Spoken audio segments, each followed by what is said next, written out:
বাচ্চা বাড়ি দেখো, একটি পূর্ণ চৌবাচ্চা দুটি নল দিয়ে যথাক্রমে 40 ও 60 মিনিটে খালি হয়, মানে এটা খালি করা টাইম, ঠিক আছে, সরি খালি করা পাইপ। প্রথম নল 10 মিনিট খোলার পর দ্বিতীয় নলটি খুলে দেওয়া হলো, কতক্ষণে চৌবাচ্চাটি খালি হবে? তাহলে দেখো 40, এটা মনে করলাম ফার্স্ট আর এটা সেকেন্ড পাইপ, ঠিক আছে, খালি করে 40 আর 60, 40 আর 60 লসাগু কত বলো তো? 120।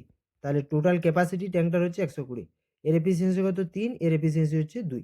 কি বলেছে? প্রথম নলটি 10 মিনিট খোলার পর, তাহলে প্রথম নলটি 1 মিনিটে ধরো 3 লিটার ভর্তি করে, তাহলে 10 মিনিট 30 লিটার ভর্তি করবে, তাহলে 10 মিনিটে 30 লিটার ভর্তি করছে, ঠিক আছে, 30 লিটার। তাহলে 30 বাদ দিয়ে দাও, 30 বাদ দিলে কত থাকে? 90।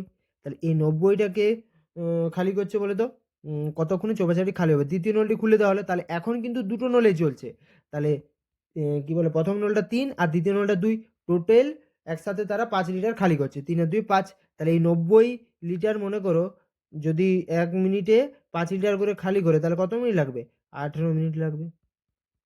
তাহলে আমাদের কি জানতে চেয়েছে? কতক্ষণে চৌবাচ্চাটি খালি হবে। তাহলে এখানে লাগছে 18 মিনিট, এখানে লাগছে 10 minute, total 28 minute. D option right.